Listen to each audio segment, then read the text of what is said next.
Let's talk a little bit about what's going on under the hood with that example we just ran of the histogram of ratings from movie ratings data.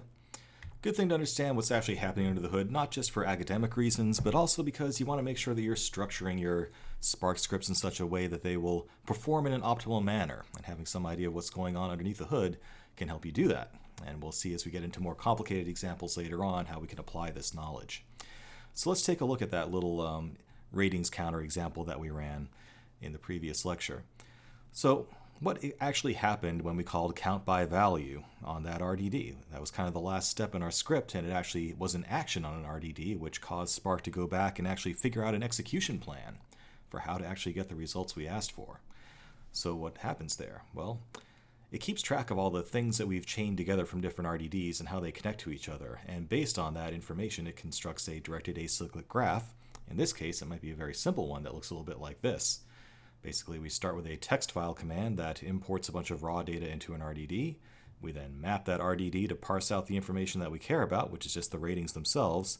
And then finally, we call the count by value action to total up all the different numbers of each rating type. So that's the execution plan. And you can see here a little representation of how that gets manifested. So we have, in this example, 5 different lines of ratings data, and these get piped down where they are mapped to just extract the actual ratings themselves, and finally we add them all up together. Now, an important thing to realize here is that with map there's a one-to-one relationship between each input and each output row of the RDDs. So we can actually keep everything partitioned in the same manner at that step, right? Because these are all just a bunch of parallel lines. We're just taking a bunch of data and transforming it. So that can all happen very easily in a distributed manner. But what happens when we call count by value? Well, we might have to shuffle things around here, okay? So this is where things get a little bit more complicated. You know, in this case, we have a couple of these different rows here getting combined together into that final result, and these two ones kind of like have to get moved around to this final result too. So this is what we call a shuffle operation in Spark, and that can actually cause Spark to have to push a bunch of data around on your cluster, and that can be a very expensive operation. So a lot of times when you're optimizing Spark jobs, you want to be thinking about how can I minimize shuffle operations, and how can I make sure things remain parallelizable when I'm mapping things. So once it has that execution plan, that's basically what Spark does. It looks for places where you need to shuffle data and uses those as ways to delineate stages. Okay, so what happens is Spark will then break this job up into, say, 2 stages, where the first stage is that text file where we read in the data and then we map it just to extract the data we need. That can all be run together in parallel, okay, as one stage. But then on this count by value command, things need to get shuffled, so that needs to be handled as a second stage, okay? So these stages are created based on chunks of processing that can be done in a parallel manner without shuffling things around again, okay? And when you actually run a Spark job, it will give you in the output, if it's actually being distributed, indications of what stage it's running, and that's what it's talking about.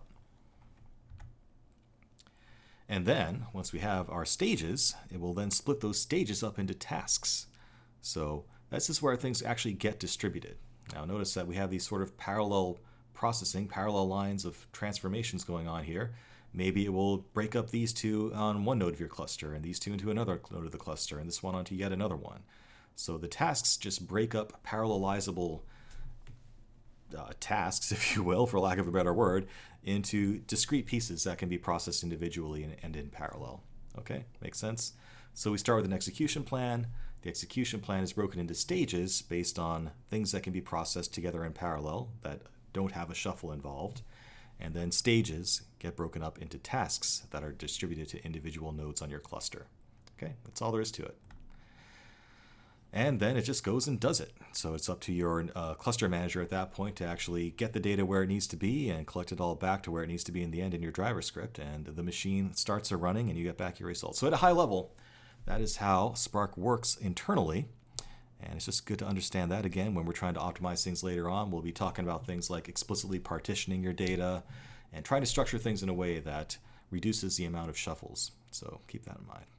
All right, let's move on to another real-world example next.